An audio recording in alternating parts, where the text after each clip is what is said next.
ओम शांति। 22/7/2021 की मुरली के मुख्य पॉइंट्स।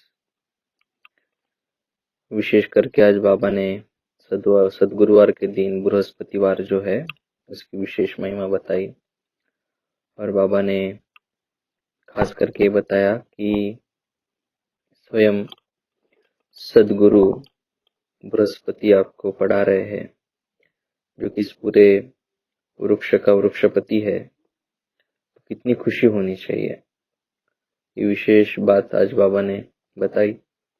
साथ में पूरे वृक्ष का जो राज है उसके बारे में भी बाबा ने बताया कि जैसे बाबा ने बोला कि मुख्य धर्म है 4 और मुख्य धर्म शास्त्र भी 4 है। और एक बाबा ने इसी बात के रिलेटेड बात बाबा ने बताया कि ये जो मनुष्य सृष्टि रूपी झाड़ है इसका बीज ऊपर है, तो ये उल्टा वृक्ष है। और इसके बारे में गीता में भी बताया गया है कि गीता में भी 5वें अध्याय में श्लोक है। और बाबा ने कहा कि पॉइंट्स नोट करने के लिए नोटबुक रखनी है, उसके द्वारा डायरी रखनी है, उसके द्वारा चार्ट भी देख सकते हैं और जो सर्विस के लिए पॉइंट्स नोट करनी है कि प्रदर्शनी में क्या क्या समझा सकते हैं, ये खास करके बाबा ने बताया। और देवताओं को यह ज्ञान नहीं होता है। अगर ये चक्र का ज्ञान हो तो फिर राजाई में मजा नहीं आ सकता, इसलिए देवताओं का ये सब पूरा सृष्टि चक्र का और ये झाड़ का ज्ञान नहीं होता है। और बाबा ने बोला कि जो परम धाम में अलग अलग सेक्शन होते हैं, तो बहुत सारे बातें बाबा ने बताई वृक्ष के बारे में। और एक बाबा ने कहा संगम युग को कुंभ भी कह सकते हैं, क्योंकि यहाँ पे आत्मा और परमात्मा का मिलन होता है। आज विशेष बाबा ने याद के ऊपर जोर दिया और कहा कि जो भी देह के संबंध है वह सब छोड़ अपने को आत्मा निश्चय करो। निश्चय आत्मिक बुद्धि बनो, अलग सा टर्म यूज किया है, निश्चय आत्मिक बुद्धि बनो। जितना जास्ती याद करेंगे तो बृहस्पति की दशा होगी। बाबा ने बोला कि जांच करो हम शिव बाबा को याद कितना करते हैं। याद से ही पाप कट निकल जाएगी और तुमको खुशी होगी। तुम महसूस कर सकते हो कि हम आत्मा कितना बाप को याद करते हैं। और बाबा ने कहा अगर याद कम करेंगे तो क्या होगा। तो बाबा ने बोला कि अगर याद कम करेंगे तो पहली पॉइंट है कि कट कम निकलेगी, दूसरी पॉइंट है कि खुशी भी कम रहेगी, और तीसरी बात बाबा ने बताया कि पद भी कम पाएंगे। तो याद के कारण ये 3 प्रकार के नुकसान होंगे। तो जो ये सदा स्मृति में रखते हैं कि स्वयं बृहस्पति हमको सिखा रहे पढ़ा रहे हैं, तो बहुत खुशी रहेगी, अतीन्द्रिय सुख का अनुभव उनको रहेगा। और जब भी अगर रिलीजियस की कॉन्फ्रेंस करते हैं तो वहां पर ये समझाना चाहिए, टॉपिक ये लेना चाहिए कि ईश्वर सर्वव्यापी तो नहीं है। ये बात का ऊपर अगर कॉन्फ्रेंस हो तो इसके ऊपर समझाना जरूरी है, ऐसा बाबा ने आज कहा। बाबा ने बार बार ये भी बोला कि वृक्षपति पढ़ा रहे तो कितनी खुशी होनी चाहिए। और फिर से आज बाबा ने बोला कि तुम सभी हो पतित पावनी सच्ची सच्ची ज्ञान गंगाएं। कल भी बाबा ने बोला था, आज भी बोला है। तो एक बाबा ने बात बताई, सदगुरु अकेला ही है जो सदगति दे सकता है, बाकी कोई गुरु में ये ताकत नहीं। तो बाबा ने कहा कि जो कृष्ण है सतयुग का फर्स्ट प्रिंस, उनका महिमा बहुत है, लेकिन उनके माता पिता जी का महिमा नहीं है। उसका कारण यह है कि कृष्ण की आत्मा ने इस समय में अच्छी रीति से पढ़ाई की है, जिसके कारण माँ बाप से भी वो उन्होंने ऊंच पद पाया है। तो अब फिर सूर्यवंशी बनने के लिए श्रीमत पर चल पावन बन, पावन दुनिया के मालिक बनना है, बाबा ने कहा है। और चार्ट लिखने के लिए बोला है और उसके लिए डायरी मेंटेन करने के लिए बाबा ने बोला है। तो आइए आज के मुरली से विशेष ज्ञान रत्न हम सुनते हैं। टॉप लेफ्ट कॉर्नर में प्रश्न था आज का कि अविनाशी बृहस्पति की दशा किन बच्चों पर बैठती है और उनकी निशानी क्या होती है।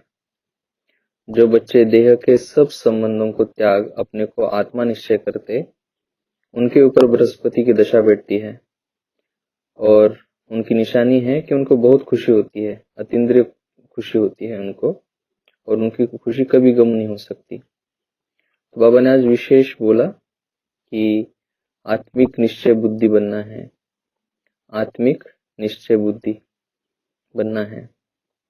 और बाबा ने आज बोला कि 2 बार बताया कि अपनी अवस्था की जांच स्वयं करनी है कि कितना हम बाबा को याद करते हैं, और अपने कल्याण के लिए डेली डायरी रखनी है और उसमें चार्ट लिखना है। बृहस्पति डे को, वृक्षपति डे को बृहस्पतिवार, गुरुवार या सदगुरुवार भी कह सकते हैं। तो वृक्षपति की दशा अर्थात सदगुरु की दशा, जो कि हमको जीवन मुक्ति में ले जाते हैं।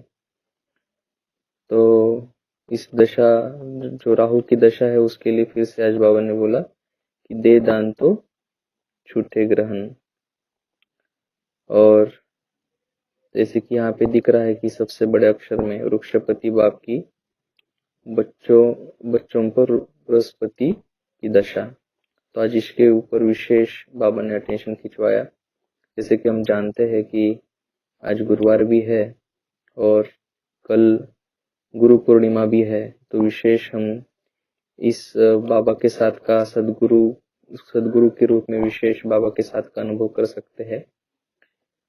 तो याद से ही बृहस्पति की दशा बैठती है, याद से ही कट उतरेगी, खुशी रहेगी और ऊंच पद पाएंगे। अगर याद नहीं करेंगे तो बृहस्पति की दशा नहीं बैठेगी, कट नहीं उतरेगी, खुशी नहीं रहेगी और उच्च पद भी नहीं मिलेगा। तो चार्ट लिखना है, अपनी उन्नति करनी है। मनुष्य सृष्टि का बीज रूप अर्थात वृक्ष और पति। तो बाबा बीज भी है तो पति भी है, बीज भी है और मालिक भी है। वृक्ष के बीज को बाप गीता ही आदि सनातन देवी देवता धर्म का शास्त्र। आज बाबा ने चारों शास्त्रों के बारे में बोला, और आदि सनातन देवी देवता धर्म का शास्त्र जो है, भले सतयुग में होता नहीं है वो शास्त्र, लेकिन उसी शास्त्र के द्वारा आदि सनातन देवी देवता धर्म की स्थापना होती है। बाबा ने संगम युग को कुंभ कहा है। कुंभ का अर्थ संगम युग को भी कुंभ कह सकते हैं और आत्मा परमात्मा के मिलन को भी कुंभ कह सकते हैं। तो बाबा ने कहा कि मामेकम याद करो, इसको कहा जाता है जीते जी मरना। निराकार बाप ने रुद्र ज्ञान यज्ञ रचा है, तो इस रुद्र ज्ञान यज्ञ के द्वारा ही विनाश होना है, विनाश होगा जरूर। तुम्हारी है रूहानी यात्रा, याद से विकर्म विनाश होंगे। उनकी क्या है, जिस्मानी यात्रा है, लेकिन तुम्हारी है रूहानी यात्रा, याद से ही विकर्म विनाश होंगे। तो टॉप कॉर्नर में राइट साइड, ड्रामा बना है, चक्र को फिरना ही है। चक्र का नॉलेज शास्त्रों में भी नहीं है, शास्त्रों में सृष्टि चक्र का नॉलेज नहीं है। तो बाबा ने आज कहा कि तुम हो सच्ची सच्ची ज्ञान गंगाएं। आज का खास वरदान था, पहली श्रीमत पर विशेष अटेंशन दे, फाउंडेशन को मजबूत बनाने वाले सहज योगी भव। पहली श्रीमत पर विशेष अटेंशन दे, फाउंडेशन को मजबूत बनाने वाले सहज योगी भव। विश्लेषण है, बाप दादा की नंबर 1 श्रीमत है कि अपने को आत्मा समझकर बाप को याद करो। यदि आत्मा के बजाय अपने को साधारण शरीरधारी समझते हो तो याद टिक नहीं सकती। वैसे भी कोई 2 चीजों को जब जोड़ा जाता है तो पहले समान बनाते हैं। ऐसे ही आत्मा समझकर याद करो तो याद सहज हो जाएगी। यह श्रीमत ही मुख्य फाउंडेशन है। इस बात पर बार बार अटेंशन दो तो सहज योगी बन जाएंगे। आज का स्लोगन था, कर्म आत्मा का दर्शन कराने वाला दर्पण है। कर्म आत्मा का दर्शन कराने वाला दर्पण है, इसलिए कर्म द्वारा शक्ति स्वरूप को प्रत्यक्ष करो। ओम शांति।